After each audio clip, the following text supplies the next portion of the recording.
Practical Tools and Techniques for Managing Multiple Priorities. I'm Alan Rosenberg, the webinar coordinator and a business mentor here at SCORE Fairfield County. I'll be your host. Our presenter today is Don Wetmore. More on Don in a minute. First, some brief information on SCORE. With 310 offices and over 10,000 volunteers nationally, SCORE started in the mid-60s as part of the SBA. At SCORE Fairfield County, we have over 130 volunteers with a wide range of industry, process, and subject matter expertise.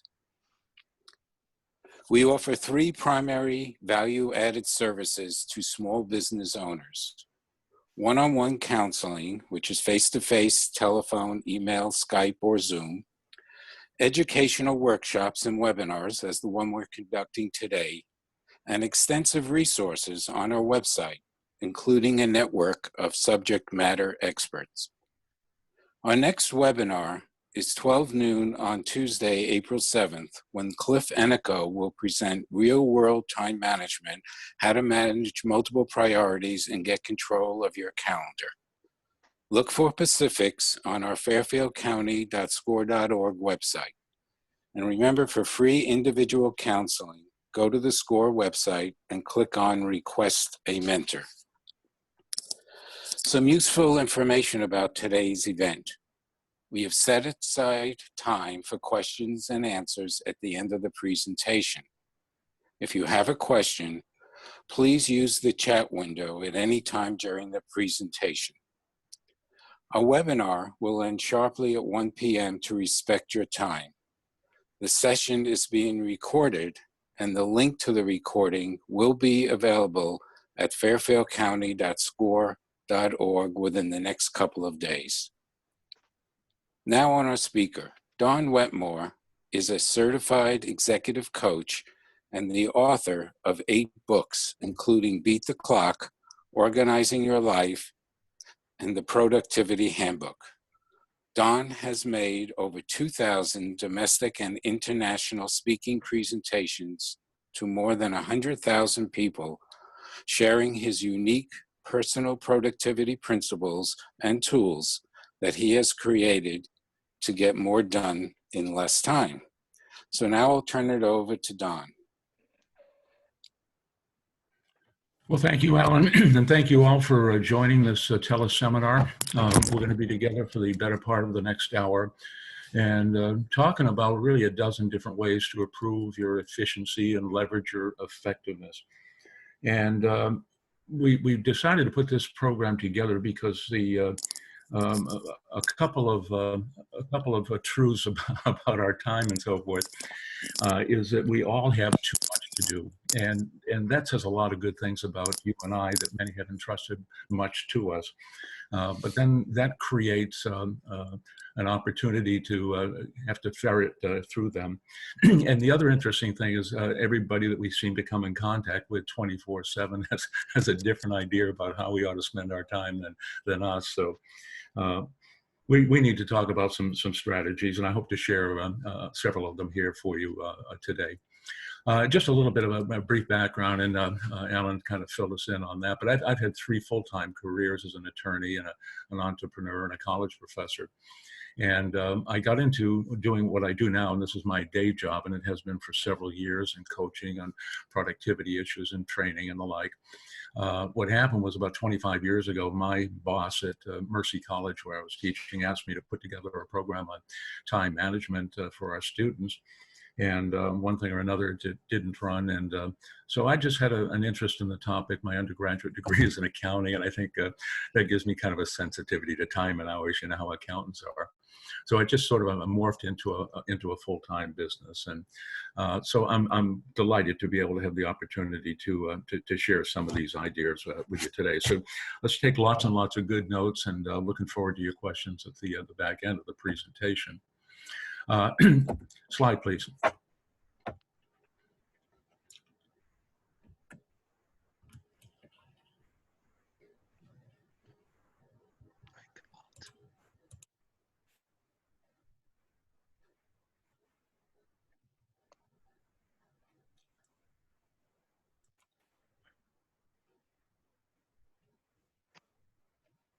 Continue.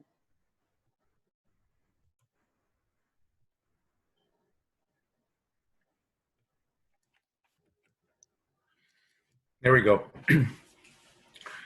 We all have 24 hours in the day, 7 days in the week. You all knew that. And if you multiply that out, and if my math is correct, and I'm sure it is because I've done the calculation a couple of times before, that gives us 168 hours, no more, no less. And the thing about time is it can only be spent, it can't be saved. Does anybody have any time left over on a weekend? You can lop over to the next week. Yeah, how about that? How about rollover minutes? You know, I didn't use Thursday. Well, of course, that doesn't happen. Well, out of all of that 24-hour day, what I recommend to my clients is set aside 1 hour a day for me time, and give 23 hours to the world and your job, your responsibilities, and personal things you got to eat, and you got to do all this stuff. But carve out just 1 hour a day of me time. And the question comes up, well, what's the so what? What am I supposed to do with that hour of me time? I want you to do anything that you're not currently doing, add new dimensions in your life that don't exist now because you didn't think you had the time for it. And what I did some time ago is I formulated what I label as the 7 vital areas of life. And they include things like our health, our family, and our financial lives, but it also includes our intellectual, social, professional, and spiritual lives as well. And all of life's challenges and opportunities seem to fall in one or more of those 7 vital areas. So to the answer to the question of the so what do I do? I want you to do anything in one or more of those 7 vital areas that you're not doing now because you didn't think you had the time to do it.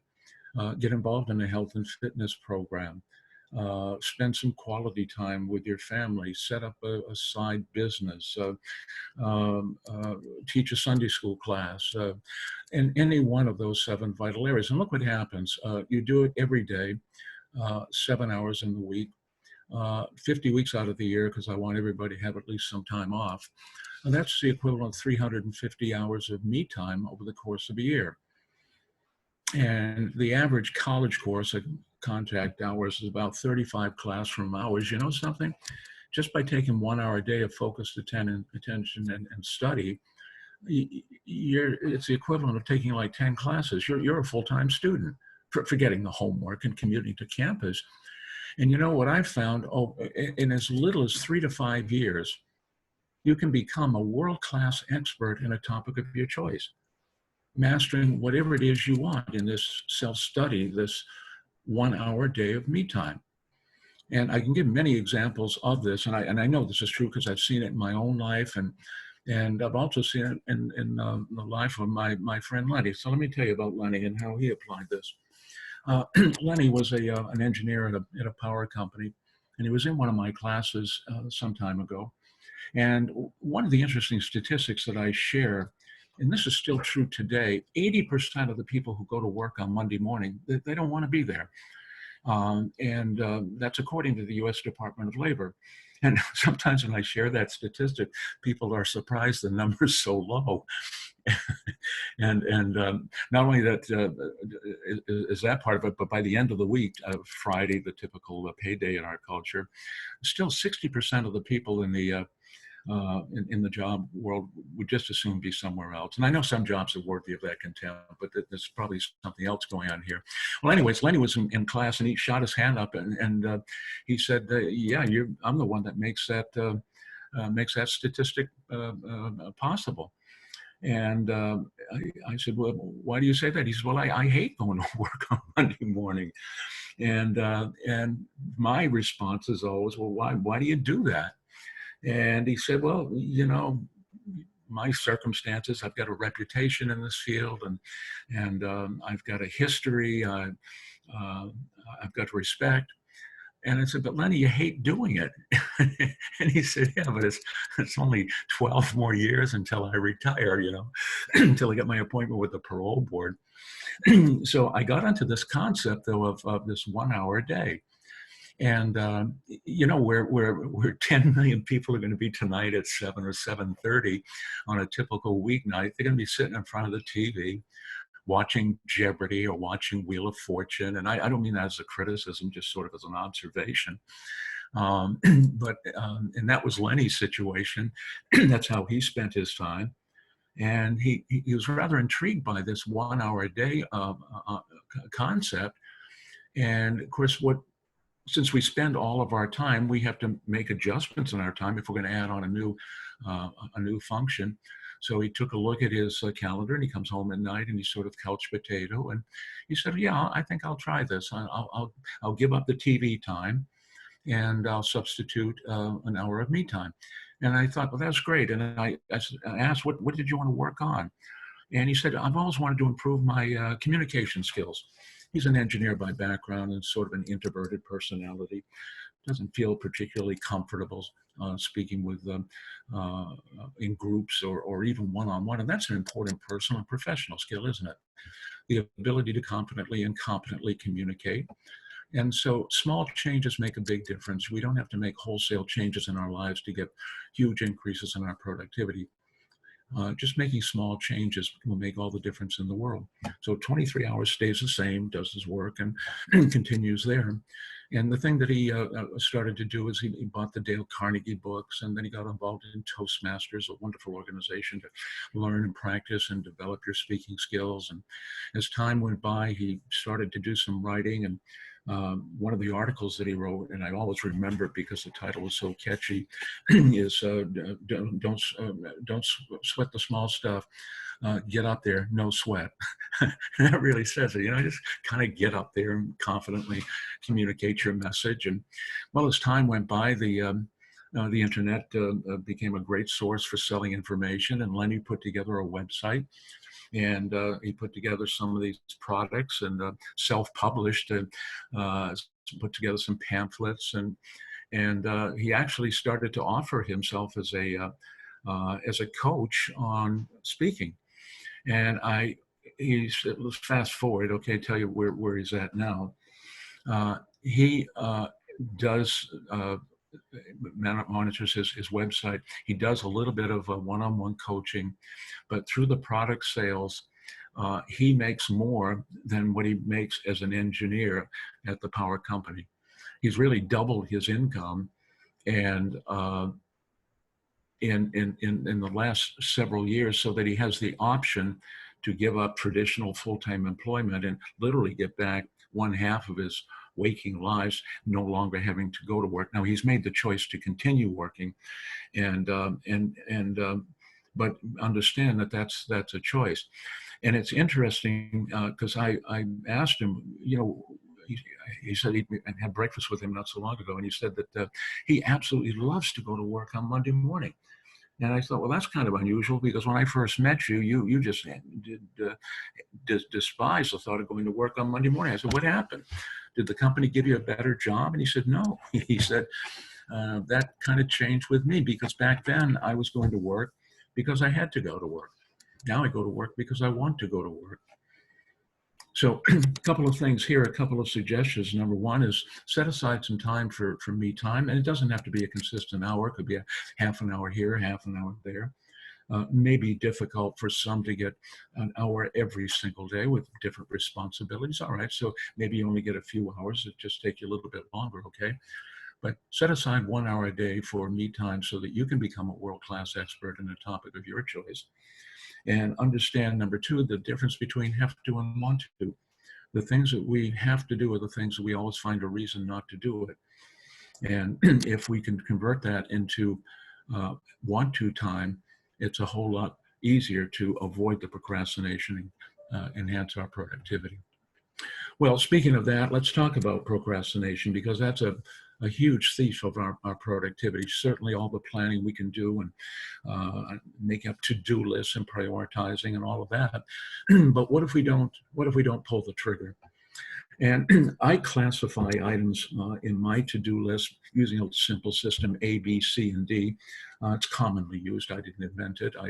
I use it as many people do. And A means crucial. That really is something that accomplishes a lot for our lives. B means important. If you had a choice between an A or a B, you'd obviously want to work on an A.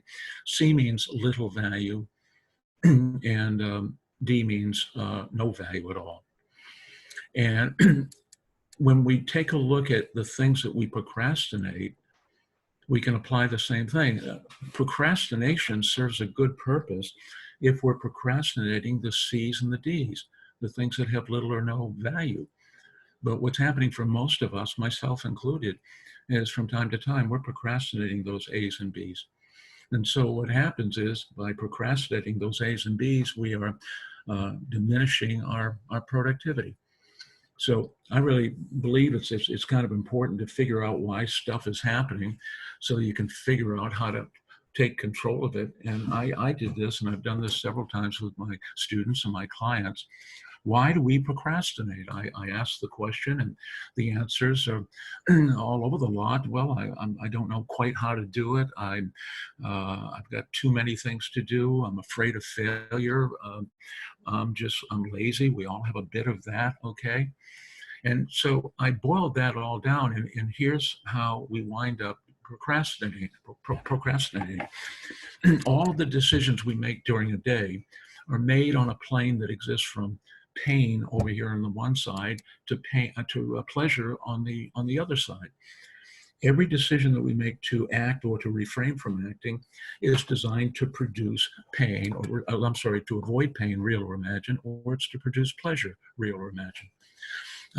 Let's see, as an example, I've been meaning to control my waistline. I've been doing a pretty good job of it, but like so many people, I think I can do a little bit better job. But I come home tonight, and I know I should be staying away from those cookies, but I just can't help but have a scoop. Well, I think I'll have 2 scoops of that Haagen-Dazs ice cream, okay? And why do I make that decision? Because the pain of carrying that extra work versus the pleasure of having the scoop of ice cream wins, okay? So the trick of avoiding moving away from procrastinating things is to either create enough pain in your mind for not doing it, which is kind of the negative, or better still, create enough pleasure for doing it. And it goes back to that early discussion we had a few moments ago about the difference between I have to and I want to. The things that we have to do, they're painful to do because we have to do it. And if you can turn those things around to a positive, you sort of reframe it in your mind as a positive thing, we'll move more intuitively and more freely to the pleasures than the pain. So let me give you some specifics now on how to capture this procrastination, overcoming the procrastination. The best suggestion I can give you, and that's why I made it number 1, is do planning every day. And I'd like to do it the night before so that when I go to bed at night, I've got my day all kind of laid out. But that old expression that people don't plan to fail, but a lot of people do fail to plan. And the problem is, if we don't have a plan of action and we show up to the universe the next day, we may have in the back of our minds some of the things we want to get done, but we kind of get caught up in stuff, and somebody interrupts, and the day goes on, and we've been productive, but not as productive. We may have procrastinated some things that, with a little bit of advanced planning, would have increased the probability of getting something done.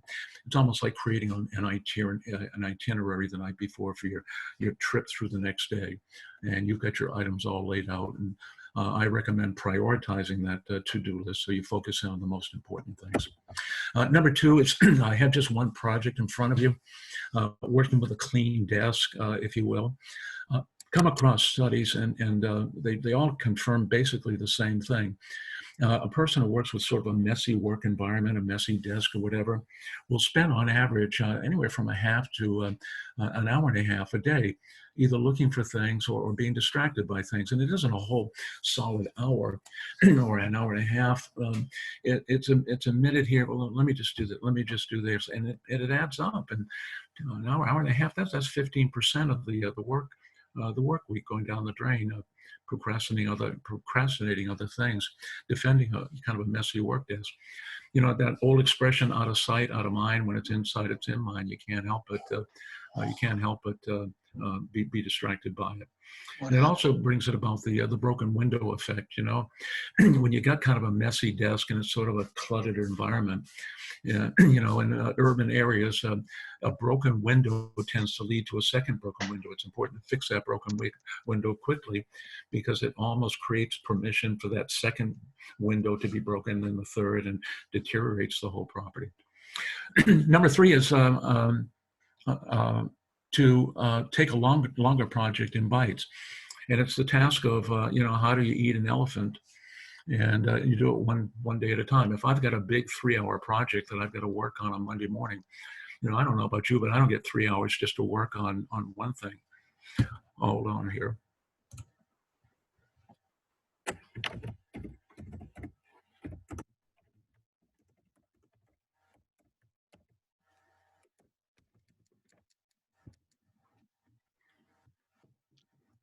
Folks, we're experiencing some technical difficulty for the moment.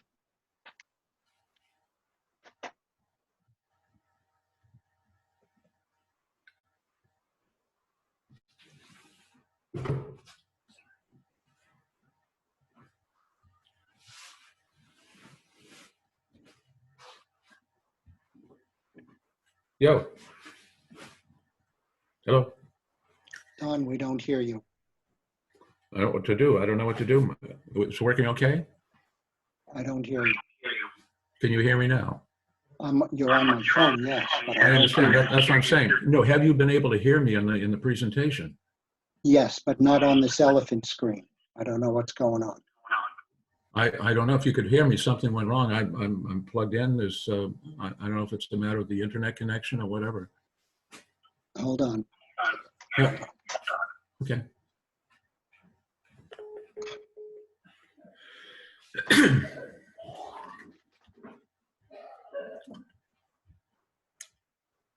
Bud, can you hear me now? All right, then. I think we probably just had a little internet glitch with our friends at Zoom. Okay. All right. Let's then continue. Okay. I'll pick up where I think I might have been lost. Okay. Number 3 is have a longer project in front of you. It's sort of the old argument of how to eat an elephant. You eat an elephant one bite at a time. If I get a big 3-hour project and I put it on my schedule, I don't know about you, but I don't get 3 hours just to work on one thing. And so it's easy to procrastinate to a time where I think I'm going to get the time in the future, which never happens as well. So to avoid that, what I do is I break that little project down one bite at a time. And I can do a 20-minute thing and give myself some progress on that. Number 4 is slide change, please.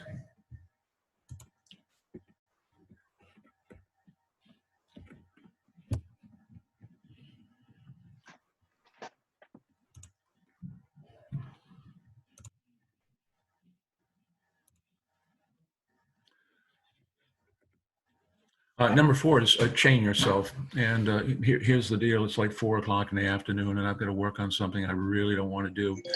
And I find all kinds of excuses to procrastinate. And when I find that happening, I put on an imaginary chain and I tell myself I can't move from this spot until it's done. And I know it's a silly mind game, but it was a silly mind game for me to find a distraction and throw me off the track. Number 5 is plan around interruptions. Well, I'll tell you, it's great to do a plan of action, but interruptions are a fact of life. They keep us from doing what we need to do. And I think it was Henry Ford who suggested that a problem well defined is 95% solved. I think there's a lot of wisdom in that. And so for me, the tool that I use is an interruptions log. Nothing fancy about it. I just get a pad of paper and I set up six columns. I put down the date and the time and who brought the interruption to me, what it was about, the length of time, and the rating. And I carry it around with me throughout the day. I typically run 3, 4, 5 days so I get a good sense of what's happening. And every interruption I encounter, somebody calls me, or it's an in-person interruption or whatever, I certainly respond as I've always done. But I write down the date and the time, who it was, what it was about, the length of time, and the rating. And after a few days, for some people, you might have page after page of interruptions, but that's good. The more the better. And then I go back and see which one of these interruptions can I short circuit in the future, and we're not going to get 100% improvement on everything, but little improvements here. So maybe I can eliminate some of those interruptions that are causing me to procrastinate. Next is eat the crust, and a simple thing. And we get a piece of pie for many of us, myself included. I like the front part. The crust is the less desirable part of the pie. But here's the point: if you give yourself if you give yourself something unpleasant to do, and you give yourself that you're going to, and you set it up for later in the day, you give yourself all day to think of reasons not to do it. So for no other reason, eat the crust first when you have an unpleasant phone call you have to make, or paperwork, or whatever. Number 7 is assign it a deadline. You want to overcome procrastination, set up a deadline.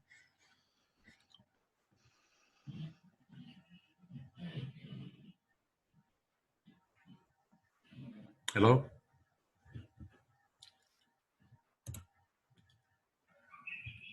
One, two, three, four. 1, 2, 3, 4. 1, 2, 3, 4. Okay. Go ahead, we can hear you. All right, good. We're fading in and out. It's the internet is holding us back here. Number 7 is assign it a deadline, and things that don't have deadlines wind up into the as soon as possible pile.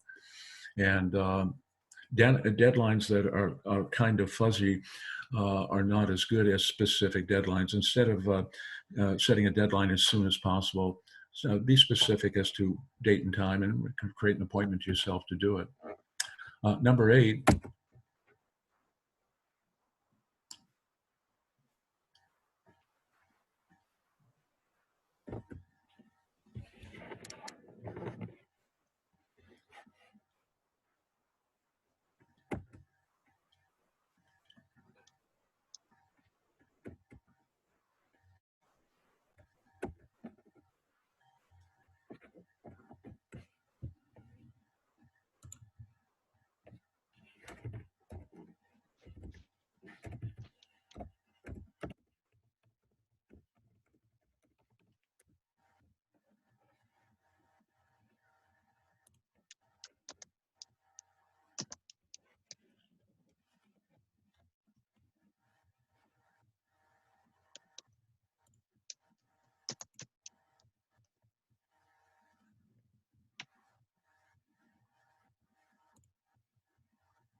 Hello? Do we have communication from here to Earth?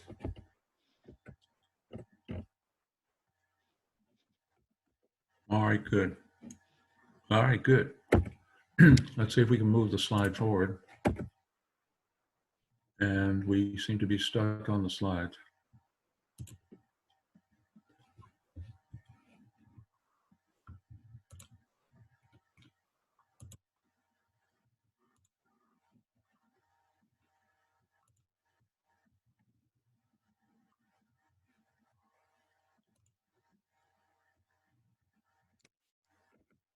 All right, here we go. Number 8, be early. What's the alternative? The alternative is to be late. And if you're late, you procrastinate.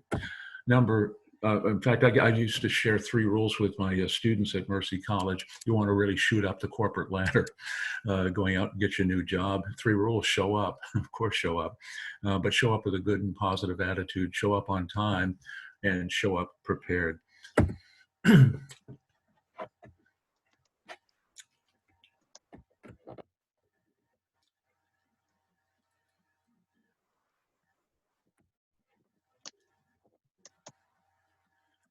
We're still having a little difficulty in getting the, to advance the slide.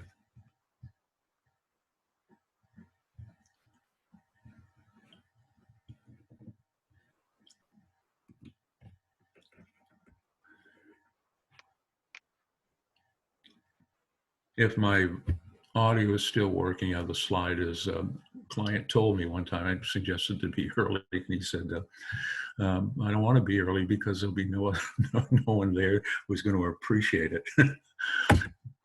I need to advance the slide.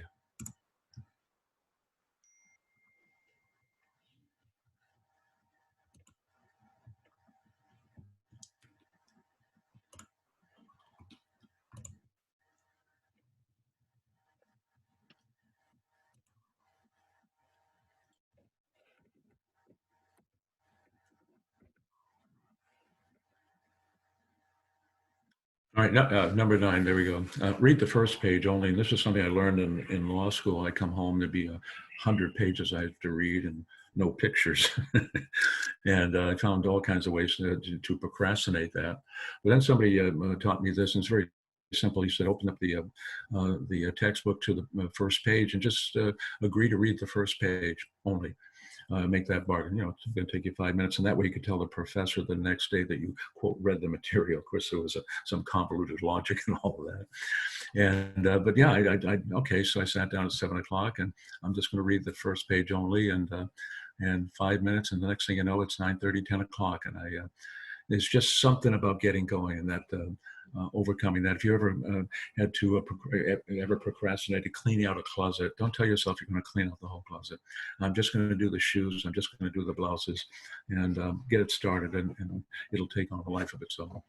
And then finally, number 10 is avoid the curse of perfectionism. And the curse of perfectionism is a play on the Pareto principle, the 20-80 rule, or the 80-20 rule, where we put in 20% of our time, we achieve 80% of our results. And for most people, that's satisfactory. Those who suffer from the curse of perfectionism are those who say, no, 80% result is no good. It's got to be perfect, which is sort of a bar perhaps too high in a lot of ways. If it's adding up a column of figures, yeah, it's either right or wrong. But cleaning out a basement, for example, it can't be 100% clean, because if you're cleaning it, it's getting dirty. Dust is falling. But having said that, here's the problem. If you spend 20% of your time, a couple of hours, and you get the basement cleaned, it's 80% clean, in order to get the extra 20% cleanliness, you may have to invest 80% of the time to get there. It becomes 16 times more expensive.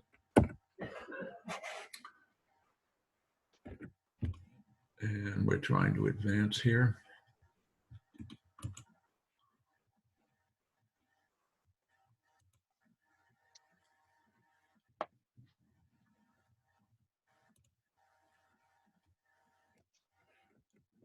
There we go.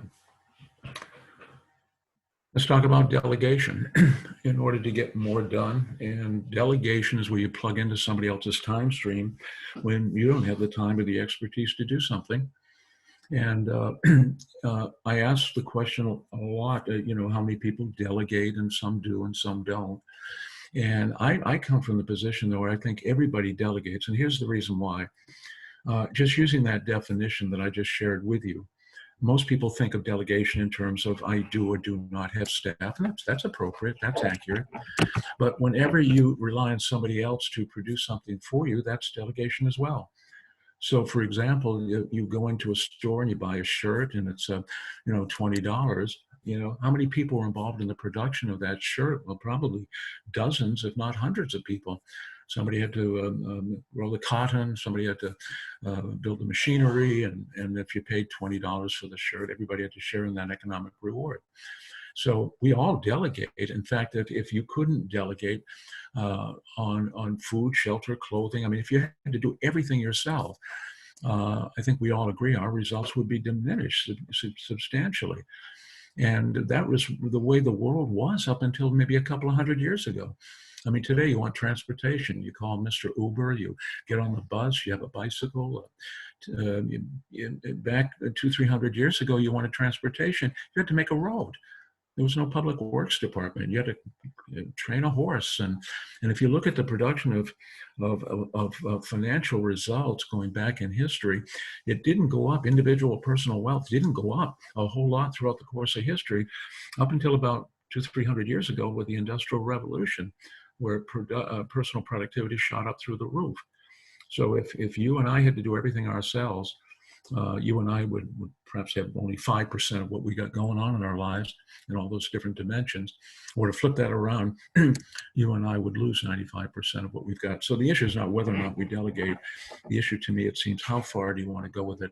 And this to me opens up the door to unlimited amounts of productivity. And I'll talk a moment about different ways of making this work for you. And I'll tell you the hardest part about delegation is simply letting go. You know, we take great pride in doing things ourselves, don't we? You know, you want a job done well, you got to do it yourself. And the starting point for delegation for me is when I do my planning process the night before. I take a look at all my items on my list, and I ask myself, is this the best use of my time? And if it is, I'll go ahead and delegate. And if not, if it's not, then I'll try to delegate it out. There's a big difference between I do it and it gets done. So how do we go about delegating to others? First of all, delegating to staff people, if you do have them. And I know many don't, and maybe someday you will. But pushing decision-making down to the lowest level, that's an important management skill. Number two is reverse delegation, and this is something that everybody can benefit from. During the course of my day, I have people coming to me, clients or family members or friends, and maybe asking for some input, some advice or guidance or an opinion. And I think we all get that. And when that happens, I'm flattered. I'm sure you are as well. But then the problem is get all caught up in somebody else's situation.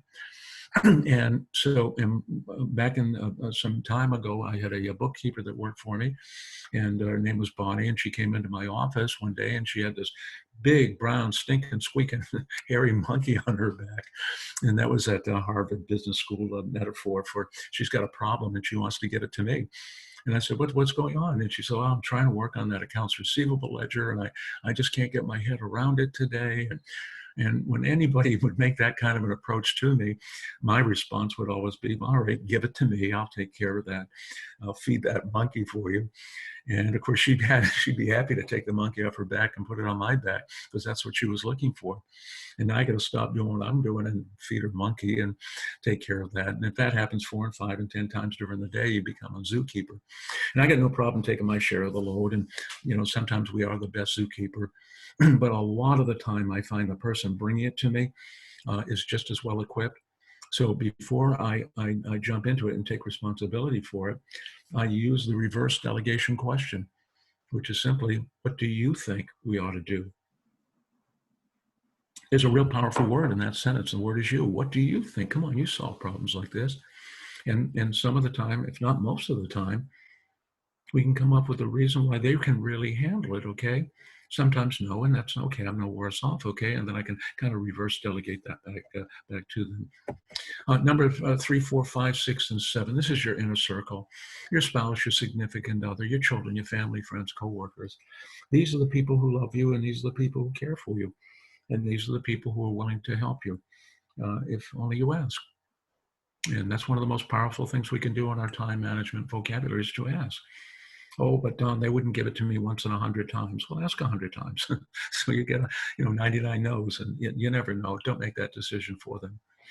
Number 8 is we all have, oh my goodness, 10, 15 hours a week of minutia. Got to get gas in the car and run errands and dust and vac and all of the things that make life run. There's nothing wrong with doing that.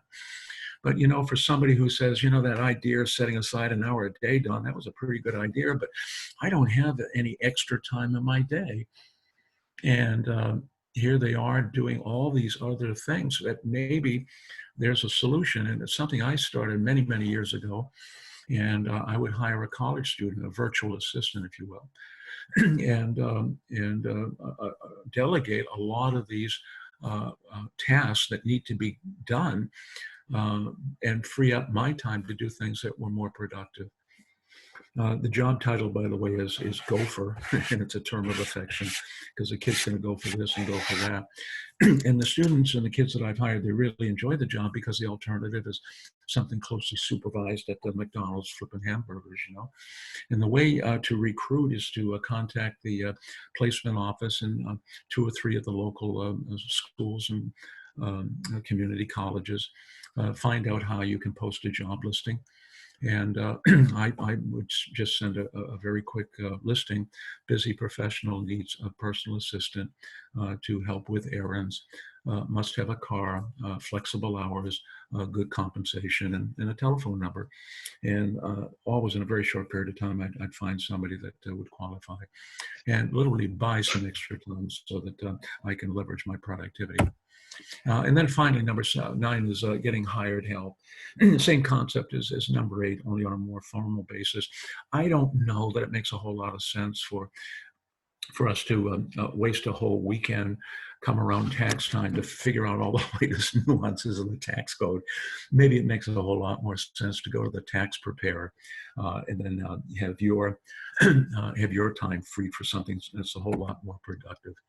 So yeah, in this whole idea of delegating, do what you're brilliant at. Do the things that are the A's and the B's, the things that are really productive for you, and write a check for the rest. And I'm not being unmindful of people's money. I'm not suggesting to throw it away, but if committing those funds buys you more of what you need to accomplish in your life, that's a pretty good choice.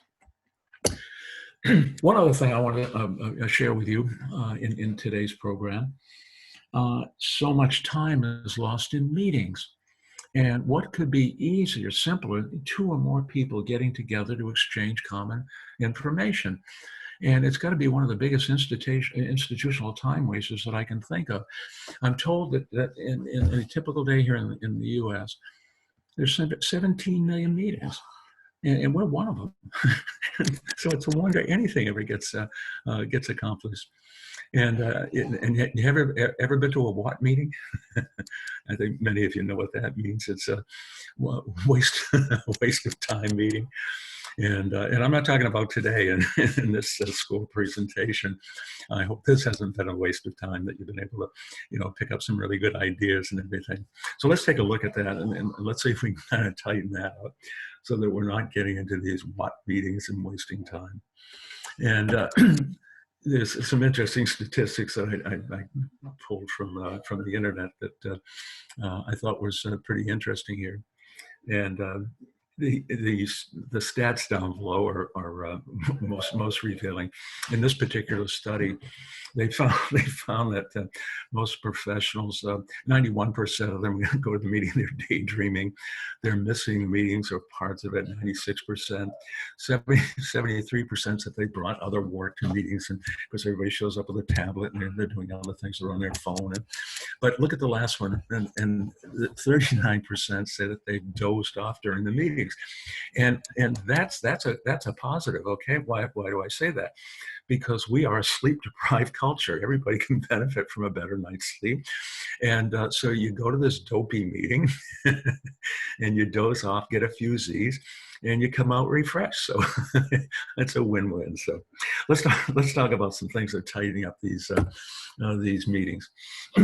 First of all is to ask the question, is it necessary? And I don't mean that in a deep philosophical sense, but look, do I get anything out of this meeting? Do I contribute anything to it? And if the answer to those 2 questions is no, maybe that's a meeting you really don't belong in. One-on-one meetings, and meetings don't always have to be with large groups of people. And somebody calls and says, hey, Joe, I'd like to get together with you today. Most of the time when people are asking of our time, we're inclined just to say yes if our schedule is available, the time is available, because we've been taught to do that, to please, to serve, and to accommodate. We don't get too far in this world by saying no all the time. But if we're going to be really good time managers, we've got to kind of move away, because we all got too much to do, right? We got to move away from just allocating our time solely on the basis of those who demand it. Instead, we need to allocate our time on the basis of those who deserve it. And I don't mean this in any kind of an arrogant, oh, Paula, you don't deserve my time. You're too unimportant. No, I don't mean that at all.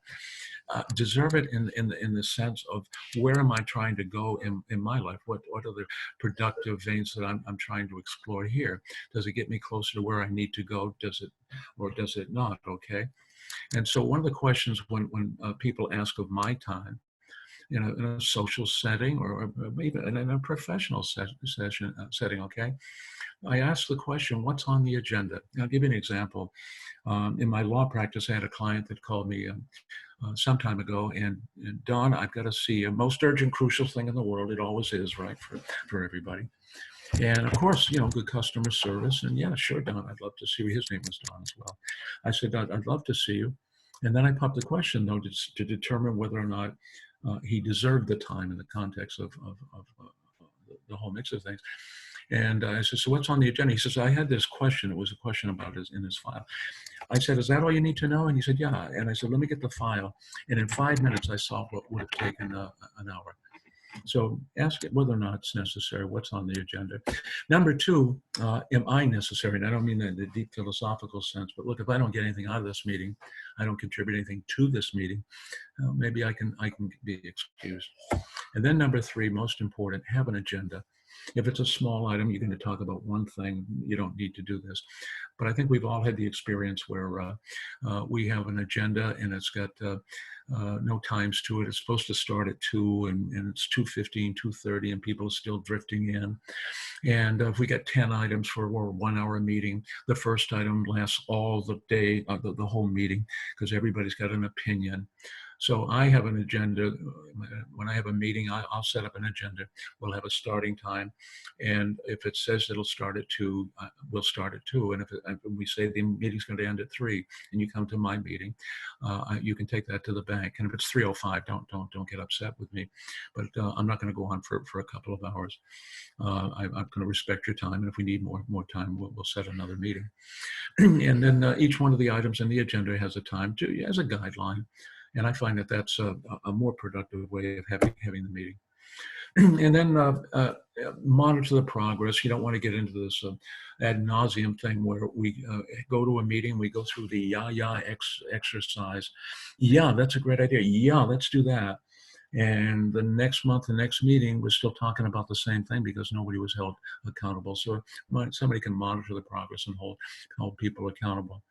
And then to avoid some of these never-ending meetings, you have somebody group of people, and they just want to go on and on forever. Don't start that meeting Monday morning. Start it Friday afternoon, and if your meeting should only take an hour and you want to get out by 5, so schedule the meeting for 4:15, and it'll end on its own, I assure you. No chairs. The point is, the more comfortable you have a meeting, the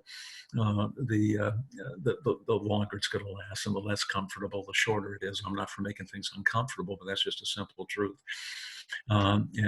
Morning meetings can avoid wasting time leading up to a later in the day meeting. Because we said, well, I can't really get into this because I got a meeting coming up this afternoon. So I find that having my meetings in the morning is a lot more effective way of doing it.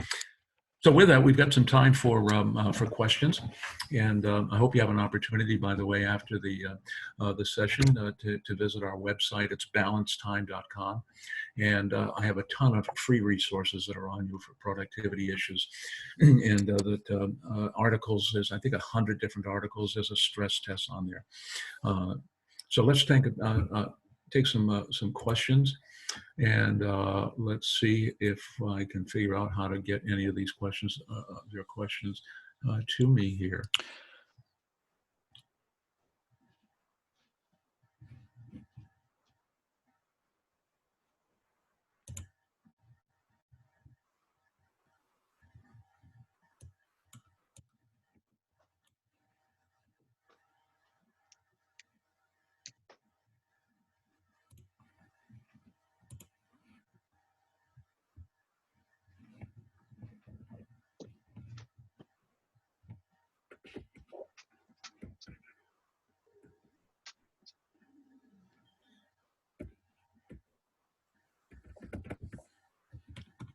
I'm stuck here. We have a question here. Missed what you said. You like morning meetings or afternoon meetings? Yes, I prefer the morning meetings for a personal reason. I'm more refreshed. I'm more energized. I know other people are, late in the day kinds of people. They might want to prefer a late in the day meeting. But the underlying point to that suggestion is, and studies back this up and all the things we've been talking about here in our program. When we have a time-sensitive commitment later in the day, we tend to focus in on that, and it sort of interferes with our productivity. So I've got this meeting coming up at 3 o'clock this afternoon, and here it is at 10, and my thought right now is, well, I've got this meeting coming up, and maybe I ought to do this, and maybe I can prepare for this. And it's not a huge factor, but it does interfere with the productivity that we're doing now in the morning. So I find scheduling those meetings first thing in the morning, okay, then it's out of the way, then I don't have that distraction going through the rest of the day. Okay, we have another question here about, please go through chain yourself again. Yeah, the example I gave, and this is in that slide on procrastination, why we procrastinate.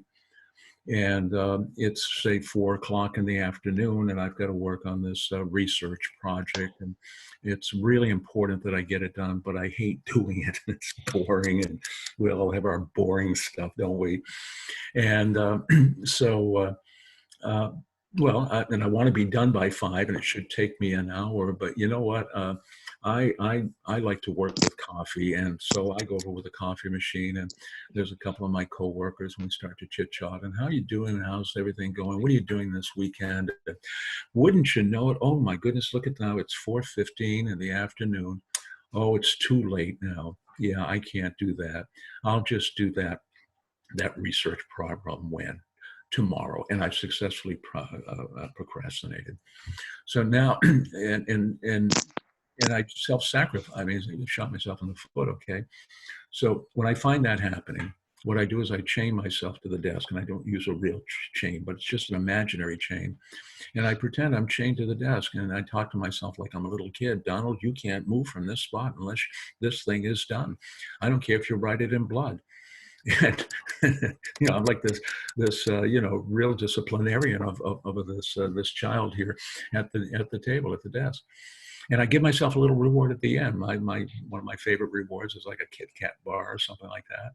And when I tell this to people, they say, "Come on, Don, that's a silly mind game, chaining yourself in Kit Kat bars." I agree.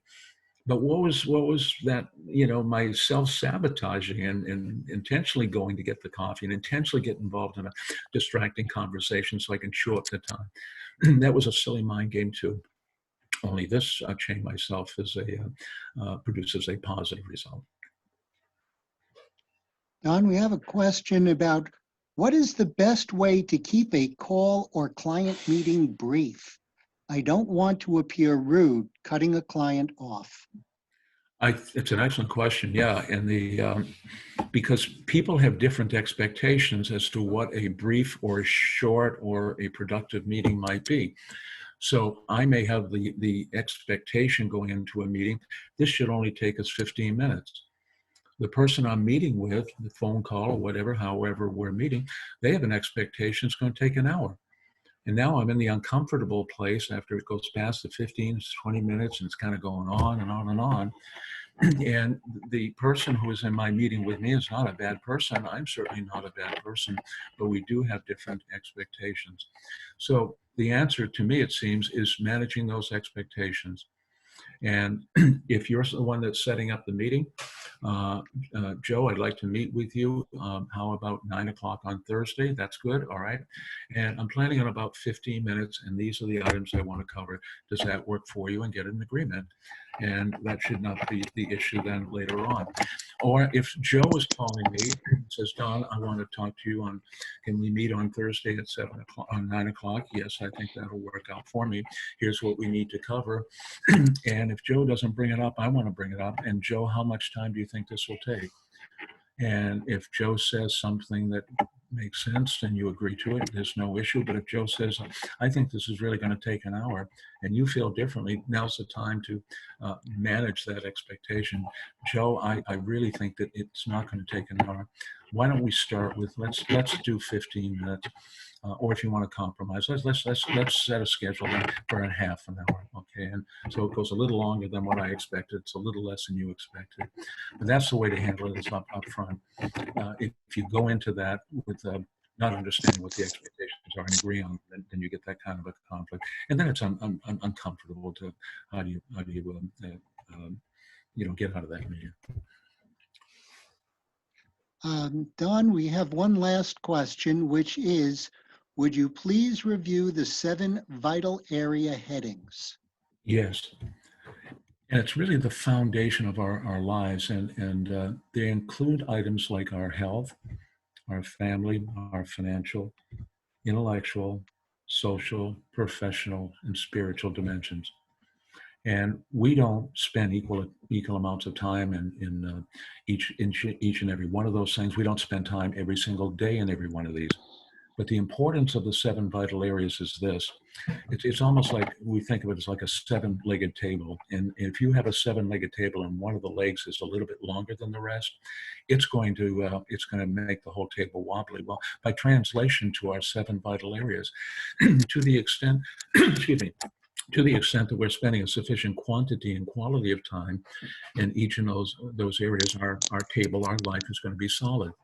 But imagine what happens if you get out of whack on any one of those, never mind 2 and 3. Just take the issue of health and just the issue of getting a good night's sleep.